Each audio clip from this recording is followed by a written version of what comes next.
시편 15편 1절에서 5절 말씀을 우리 함께 읽었는데요. 이 말씀은 다윗이 쓴 시편입니다. 여러분 다 아시다시피 다윗은 이스라엘의 놀라운 하나님의 은혜로 가장 멋진 이스라엘 왕 중에 한 명입니다. 그를 통하여서 이스라엘이 강대해졌고 이스라엘이 이전과 이후에 볼 수 없었던 커다란 부강한 나라로 씌워졌던 때이기도 합니다. 그때 이 다윗은 이 시편 말씀을 통하여서 성산에 거하는 사람이 누구인가라고 하는 시편을 쓰게 됩니다. 이것은 하나님과 함께하는 사람은 누구인가? 다시 말해서 하나님과 함께하는 예배에 동참하는 사람은 어떤 사람이어야 되는가라고 얘기를 하고 있는 것 같습니다. 이때는 제사를 드리고 하나님 성전에 가는 것이 이 성산이라고 할 수 있다면, 지금으로 다시 바꿔 얘기하면 조금 다른 의미이긴 하지만 예배를 통하여서 하나님을 만나는 사람은 어떤 사람인가라는 것을 얘기하고 있는 것입니다. 여러분, 어떤 것이 이 기독교 우리 믿음 생활에 가장 중요하다고 생각합니까? 기도가 있고 말씀이 있고 예배가 있고 찬양이 있고 많은 것들이 있지만 그래도 예배가 참 중요한 것 같습니다.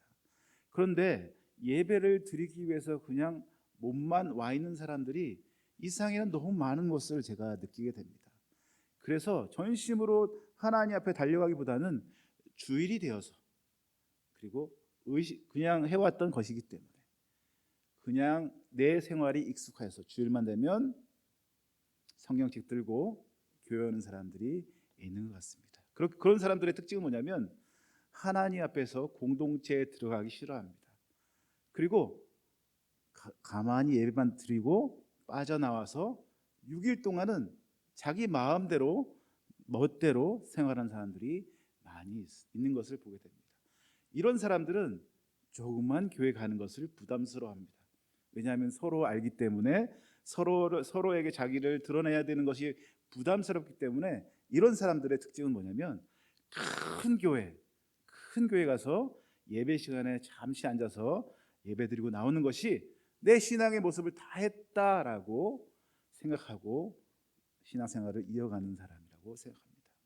근데 과연 그런 삶이 하나님이 원하시는 예배자의 모습일까요? 그건 아니라고 생각합니다. 오늘 말씀을 통하여서 어떤 것이 하나님이 기뻐하시는 예배자의 모습인가 함께 살펴보고 저와 여러분이 은혜를 받는 시간이 되기를 예수님의 이름으로 축원합니다. 1절 한번 함께 읽어보도록 할까요? 1절 한번 읽어보도록 하겠습니다. 시작. 여호와여, 주의 장막에 머물 자 누구오며 주의 성산에 사는 자 누구며. 여기서 머물 자와 사는 자는 둘 다 동사로 되어 있습니다. 예배할 때 쓰는 단어입니다. 예배할 때 우리는 어떻게 해야 될 것인가? 형식적인가? 습관적인가? 아니면 진정으로 하나님을 만날 준비가 되어 있는가? 우리 한번 생각을 해봐야 된다는 것입니다. 예배 때문에 살인사건이 일어난 성경책이 있습니다. 창세기 4장 3절에서 5절 함께 읽어보도록 하겠습니다. 시작.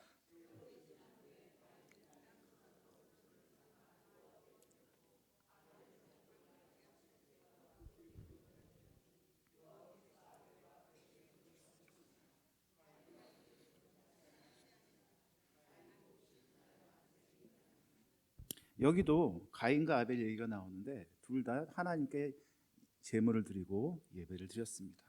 근데 그 제물을 가인은 받지 않으시고 아벨은 받으시는 그 모습을 보고 가인은 화가 나서 결국에는 자기 동생을 죽이고 마는 살인사건을 일으키고 맙니다.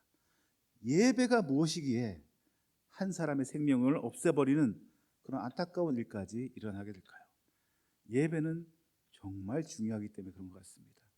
예배를 통하여서 하나님을 만나는 것이 바로 우리들의 기쁨이 되기 때문에 그런 것 같습니다. 그렇다면 성산에 거하는 사람의 조건, 첫 번째는 무엇일까요? 따라 하시겠습니다. 온전한 삶. 온전한 삶. 시편 15편 2절을 한번 읽어보도록 하겠습니다. 시작. 정직하게 행하며 공의를 실천하며 그의 마음에 진실을 말하며. 여기 보면 이 성산에 오를 사람이 어떤 사람이어야 되냐면 정직하게 행하며 공의를 실천하여야 된다라고 얘기하고 있습니다. 그리고 그 마음에 진실을 말하는 사람이다라고 얘기하고 있습니다. 정직은 성경에서 완벽하고 약점이 없는 사람이라고 얘기하고 있습니다. 또 공의는 무엇입니까? 도덕적이고 깨끗한 삶을 사는 사람. 이런 삶이 바로 하나님 성산에 합당한 자라고 얘기하고 있는 것입니다. 마태복음 5장 48절에 여기 말씀 없지만 산상수훈이 있습니다. 산상수훈의 마지막에 예수님이 뭐라고 말씀하셨냐면 너희도 온전하라라고 얘기하고 있는 것입니다. 온전하라.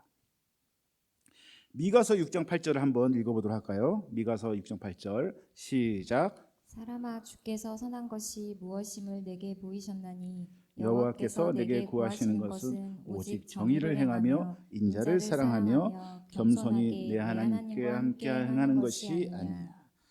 지금은 정의가 사라진 시대가 되었습니다. 사람들이 옳다고 하는 것이 너무 다양해졌습니다.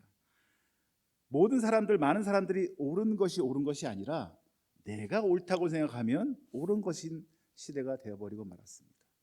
공의가 사라진 시대, 이 시대에 우리는 어떤 기준으로 살아야 될까요? 하나님 말씀, 그 말씀에 기준을 두고 살아야 될 것입니다. 결국 우리는 거룩한 산 제물로 주님께 드려야 됩니다. 로마서 12장 1절을 한번 읽어보도록 하겠습니다. 시작. 그러므로 형제들아 내가 하나님의 모든 자비하심으로 너희를 권하노니 너희 몸을 하나님이 기뻐하시는 거룩한 산 제물로 드리라. 이는 너희가 드릴 영적 예배니라. 우리가 드려야 될 하나님의 그 정의를 행하며 공의를 행하는 그 삶에 가장 나타나는 것이 무엇이냐면 우리가 거룩한 산 제물로 살 때 그렇게 할 수 있다는 것입니다. 여러분 혹시 제물을 드린다고 하면 생각을 해보십시오. 혹시 여러분 어릴 때 돼지를 잡는 걸 보신 적 있습니까? 닭을 잡는 걸 보신 적 있습니까? 저도 얘기를 많이 들었고 저도 직접 보지는 못했습니다. 제가 얼굴이 이렇게 촌스럽게 생겨도 서울 태생이라서 서울 사람이라서 시골에서 이렇게 했던 것은 우리 아내가 더 잘합니다. 왜냐하면 저희 아내는 얼굴은 도시 서울 사람처럼 생겼는데 깡촌에서 자랐기 때문에 저희 아내는 모르는 풀 이름도 없을 정도로 풀 이름도 많이 알고 동물 예전에 그 소의 꼴을 죽을 쓰기도 하고 소를 잃어버려서 산을 따면서 소 찾으러 다니고 했던 얘기를 저한테 가끔 해줍니다. 그러면 정말 다른 세계에 살았구나라는 생각을 하게 됩니다. 그런데 동물 하나 죽이는 것도 너무너무 끔찍합니다. 그냥 보통 사람이 보기에는 좀 두렵고 보기 어려울 정도로 끔찍합니다. 저도 마음이 여려서 죽이는 거 잘 못 봐요. 그런데 저도 들은 얘기입니다. 이스라엘에 아직도 제사를 드리고 있는 그 옛날 그 시골에 가면 제물을 드리는데 제물을 드릴 때 그 동물에 자기 머리에 손을 얹고 자기의 모든 죄가 이 동물에게 들어가도록 향하고 그 다음에 그 동물을 죽이는데 그 동물이 아무 동물이나 갖고 와서 그렇게 죽이는 것이 아니라 정말 흠이 없고 깨끗한 동물을 데리고 와서 죽인다는 것입니다. 그렇게 해야지 내가 갖고 있는 모든 죄가 이 흠이 없는 동물에게 전수된다는 것을 의미하고 있다는 것입니다. 오늘 말씀 로마서 12장 1절에 너희가 거룩한 산 제물로 드리라, 이 말씀은 우리가 거룩한 삶을 살길 원한다라는 말씀으로 바꿀 수가 있습니다. 일주일 동안 제멋대로 살다가 일주일 동안 내 마음대로 살다가 후탁 신자처럼 일주일에 그 먼지 묻은 성경책을 후 하고 탁 쳐가지고 먼지를 떨어뜨리고 성경책을 들고 오는 그런 삶이 과연 거룩한 산제사의 삶일까 생각해 보면 저는 그렇지 않다고 생각합니다. 비록 우리가 연약하여서 죄에 빠질 때가 있습니다. 넘어질 때가 있습니다.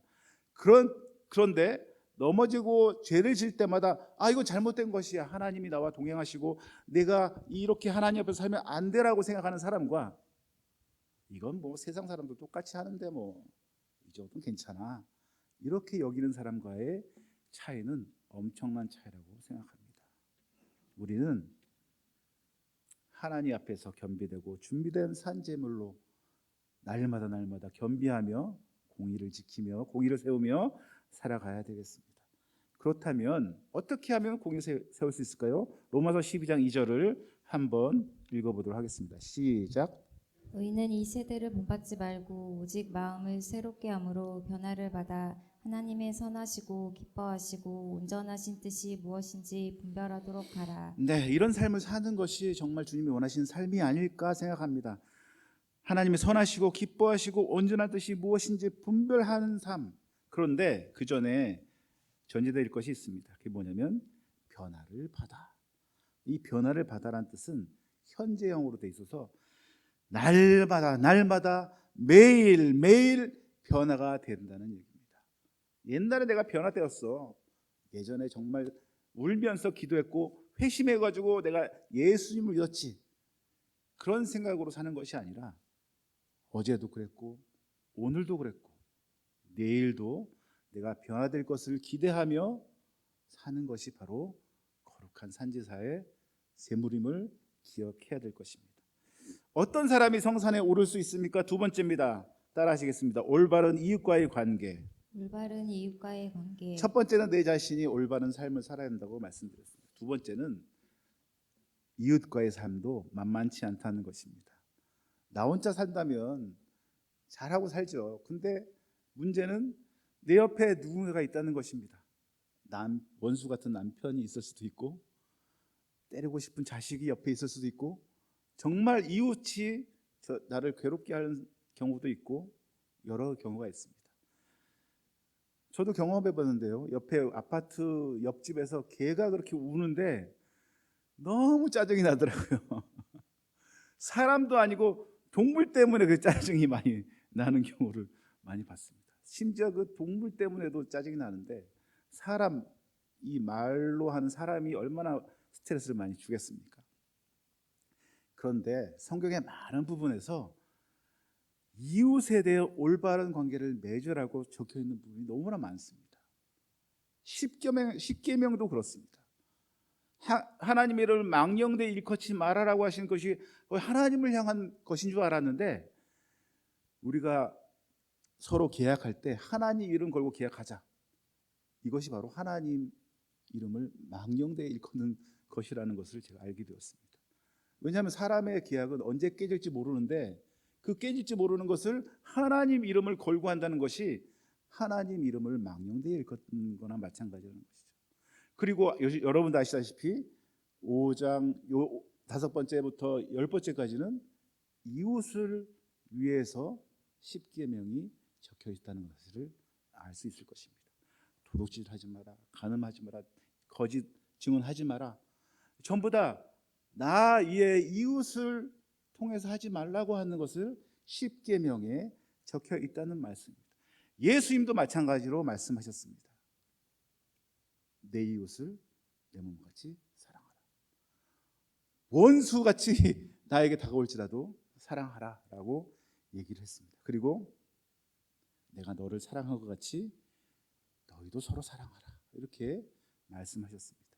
제가 만약에 예수님이었다면 내가 너희를 사랑한 것 같이 너희도 나를 사랑해라, 이렇게 얘기할 것 같은데 예수님은 내가 너희를 사랑한 것 같이 너희도 서로 사랑하라, 이렇게 말씀하셨다는 것입니다.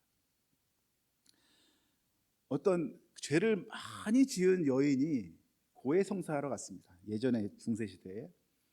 그런데 그 얘기를 들은 신부가 죄를 자꾸 똑같은 죄를 짓고 특별히 말로 하는 죄를 많이 짓는다는 것을 고해성사를 듣고 다음에 뭘 하나 시킵니다. 무엇을 시키냐면 깃털로 만든 베개를 찢어서 들고 오라는 것이었습니다. 처음에는 깃털이 찢었으니까 깃털이 날아갈 거 아닙니까? 날아가지 않으려고 열심히 노력했지만 그 여인이 신부 성당에 있는 신부에게 찾아올 때까지 거의 절반 이상의 깃털이 다 날아가 버리고 말았습니다. 신부가 얘기했습니다. 지금 되돌아가서 그 날아가서 없어진 깃털을 다시 갖고 오십시오.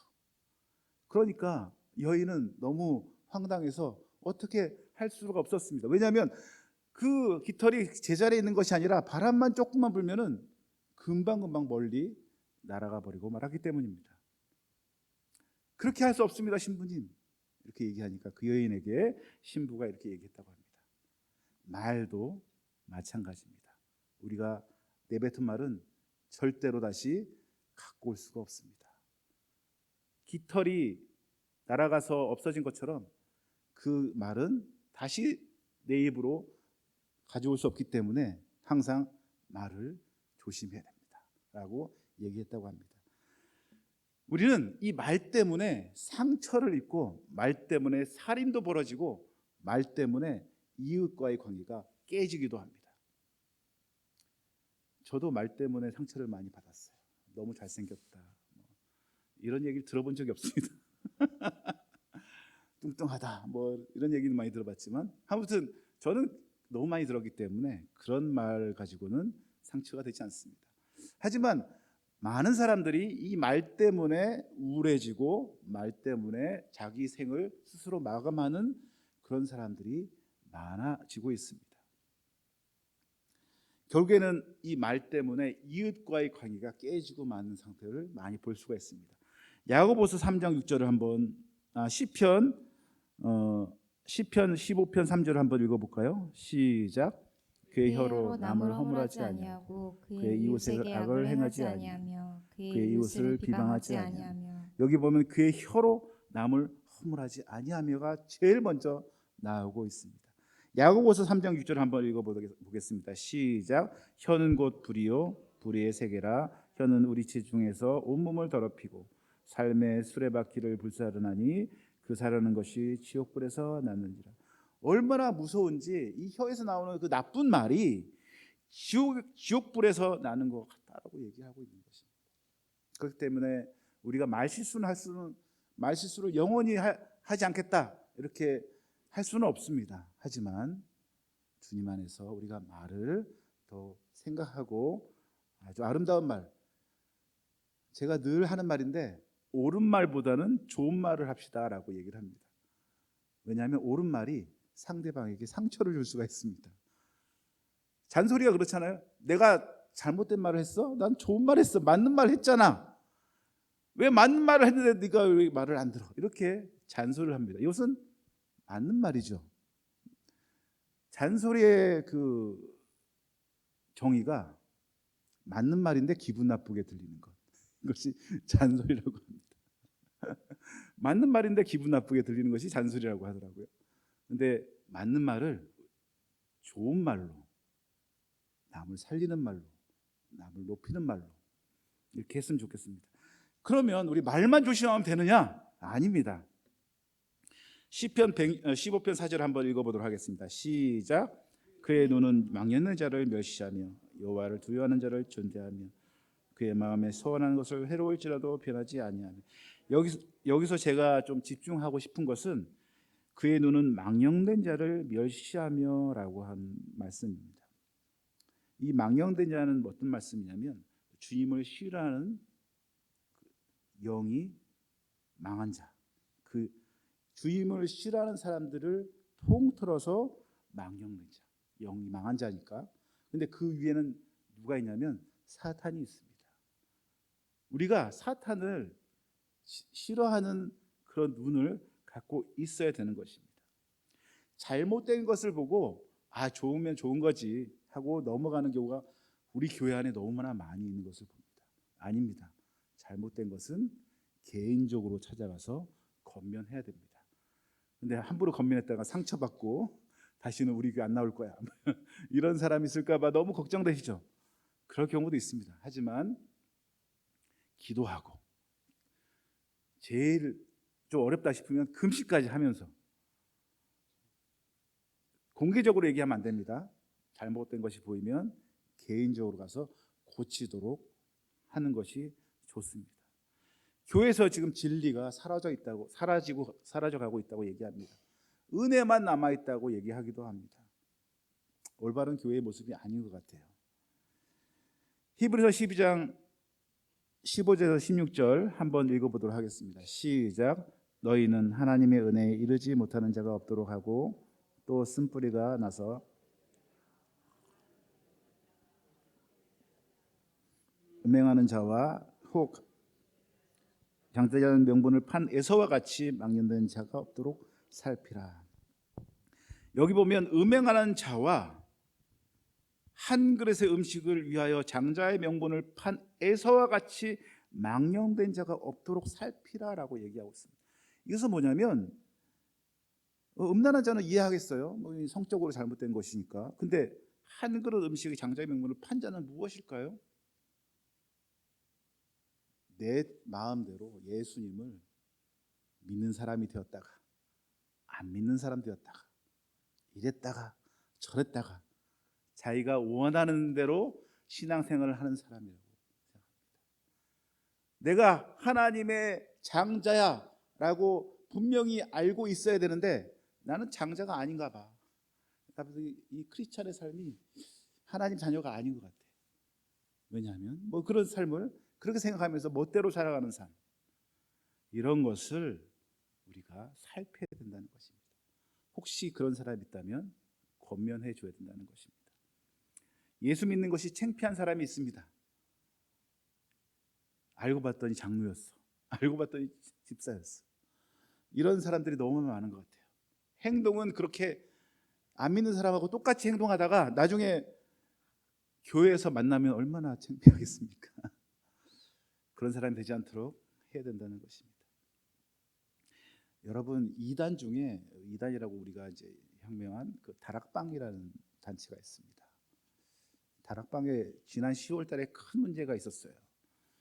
어떤 문제냐면 제가 한번 말씀드렸지만 다락방의 그 부교역자하고 여신도의 그 부적절한 관계가 있었습니다. 근데 이것을 공론화해서 잘못된 것을 올바로 잡기 위해서 그 잘못된 사람을 파면을 하든가 어떻게 하든가 이렇게 해야 되는데 이 다락방의 총재인 분이 그 부사역자가 사탄에 속았다라고 얘기를 합니다. 사탄에 속았다. 사탄에 속은 건 맞죠. 그걸 알면 됐다 하고 넘어갔습니다. 그러니까 은혜만 있는 거지요. 은혜만. 잘못된 것을 바로잡지 않고 아니까 됐다 하고 끝내버렸습니다. 그것 때문에 교회가 그 다락방이 난리가 났습니다. 알고 봤더니만 그 사람 혼자의 문제가 아니라 그 비슷한 문제가 그 다락방 단체에 만연해 있다는 것을 알게 되었습니다. 왜냐? 사탄 마귀에게 속았던 사람이었으니까 그냥 회개하고 용서구하고 끝, 이렇게 가볍게 지나가 버리니까 이게 교회에 만연하게 일이 생기기 시작했던 것입니다. 그것 때문에 그 다락방에 있는 사람 목사들이 대우도 하고 분리가 되고 그런 일이 작년 10월 달에 있었습니다. 지금도 합동 측이나 우리 통합 측은 이단이라고 하는데 이단이 아니라고 하는 것도 있어요. 왜냐하면 다락방이 그 조그만 군소의 그 장로교에 들어갔거든요. 그래서 그 군소단이 조그만 그 장로교를 이단이 아니기 때문에 인정해야 된다. 모든 걸 회개하고 잘못했다고 고백했다 해서 인정하는 축이 있고 여전히 이단이라고 얘기하는 축도 있습니다. 그것이 문제가 아니라 우리가 지금 교회에서 은혜라는 이름으로 그냥 덮고 넘어가는 경우가 많이 있습니다. 이것을 공개적으로 얘기하면 굉장히 좀 어려움이 있을 수가 있기 때문에 만약에 바꿔야 될 부분이 있다면 개인적으로 찾아가서 권면하고 그래도 안 들으면 성경대로 두세 사람이 가서 해도 안 되면 공적인 자리에서 판단을 해야 될 것입니다. 제가 이 얘기를 왜 하냐면 지금 교회 내에 너무 은혜가 충만하기 때문에 하나님에 대해서 잘못 얘기하는 목사들이 너무 많아요. 지금 정치적인 얘기이기 때문에 제가 그만하도록 하겠습니다. 이런 안타까운 생각이 드는 경우가 많이 있습니다. 과연 저게 성경적일까라는 생각을 저는 개인적으로 하고 있습니다. 그게 중요한 것이 아니라 문제가 있다면 바로 잡을 뭐가 있어야 된다고요? 눈이 있어야 됩니다. 혀를 조심하고 눈으로 판단해야 됩니다.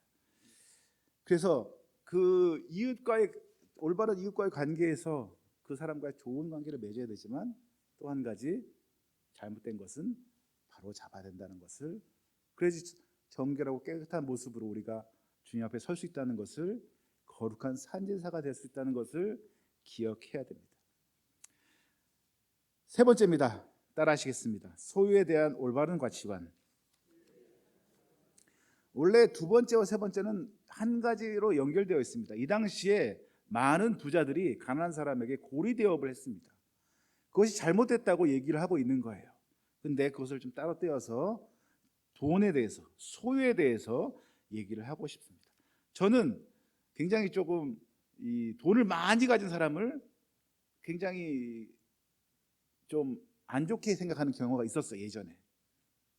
왜냐하면 저 사람들이 왜 부자로 저렇게 살까? 어려운 사람이 너무 많은데 도와줘야 되지 않나? 이런 생각을 했습니다. 근데 저는 아주 잘못된 길을 갖고 걸어가는 부자도 있는 반면에 부자인데 너무 많은 좋은 일을 하고 있는 사람도 알게 됐어요. 그래서 제가 그런 생각을 접게 되었습니다. 하나님께서는 우리가 영원히 가난하게 살라고 얘기하지 않으십니다. 부자는 부자처럼 부자로서의 할 일이 있는 거예요. 마찬가지로 큰 교회는 큰 교회대로 할 일이 있는 거고, 조그만 교회는 조그만 교회에 할 일이 있듯이 재정이 많은 사람들은 하나님 보시기에 큰 일을 할 수 있는 자원을 갖고 있는 것이고, 그렇기 때문에 그들을 비난하거나 이렇게 잘못했다고 얘기할 필요는 없다고 생각하는 것이죠. 그런데 문제가 되는 것은 뭐냐면 돈이 최고다라고 생각하는 사람이 잘못됐다는 것입니다. 다른 어떤 것보다도 돈이 최고야라고 생각한다면 그거는 잘못된 생각이라는 것이죠. 잘못된 가치관. 그런데 그런 가치관이 어디에 많이 있을까요? 교회 빼고 다 있습니다. 세상은 돈이 최고입니다. 청소년들에게 설문조사 했는데 나에게 10억을 준다면 2년이나 3년 감옥에 가도 괜찮다라고 얘기하는 청소년들이 있다는 사실에 깜짝 놀랐습니다. 자기가 돈만 있다면 감옥에 가는 것도 괜찮다고 생각하는 거예요. 그러니까 우리나라가 지금 뭐가 되냐면, 카페에 노트북이나 가방은 훔쳐가지 않지만 말로 사기를 쳐가지고 돈을 뺏는 사람들이 우리나라에 너무 많다는 것입니다. 사기꾼이 너무 많아요. 사기꾼이. 그 반대로 얘기하면 우리나라 사람들이 너무 착해서 순수하게 말을 너무 잘 들어서 그런 경우가 있다고 생각합니다. 그런데 이 돈이라는 것이 내가 높은 이자를 줄 테니까 나에게 투자해, 이런 식으로 해서 사람들이 꼬드기면 넘어간다는 거죠. 왜냐하면 돈이 중요하기 때문에. 내가 좀 위험을 수반하더라도 돈을 더 많이 벌기 위해서는 이런 위험을 내가 겪어야 돼 하면서 돈을 맡긴다는 거죠. 결국에는 사기꾼이 그 돈을 가지고 멀리 가버린다는 게 문제긴 하죠. 세상 사람들은 돈이 최고라고 얘기합니다. 돈이라면 뭐든지 할 수 있다고 생각합니다. 그래서 돈 많은 부자가 돈이 없는 사람을 하대하는 모습을 뉴스에서 가끔 보기도 합니다. 그건 하나님이 보시기에 별로가 아니죠. 절대로 옳지 않다고 생각하는 것입니다. 시편 15편 5절을 한번 읽어볼까요? 시작.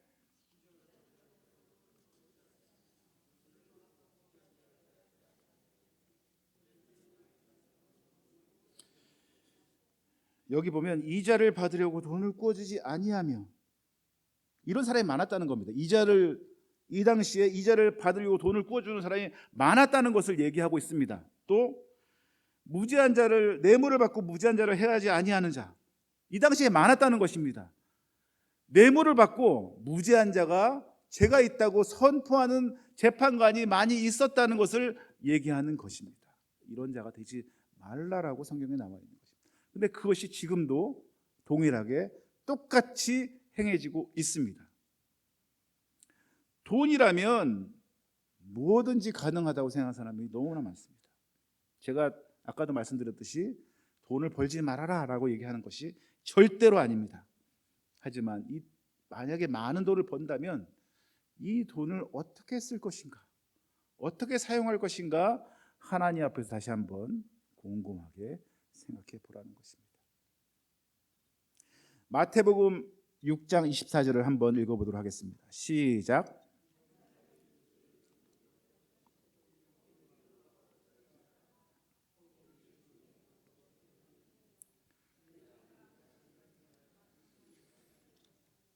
여기 보면 하나님과 재물을 겸하여 섬기지 못한다고 얘기하고 있습니다. 그래서 저는 이 말을 잘 몰랐을 때는 돈은 무조건 나쁜 거야.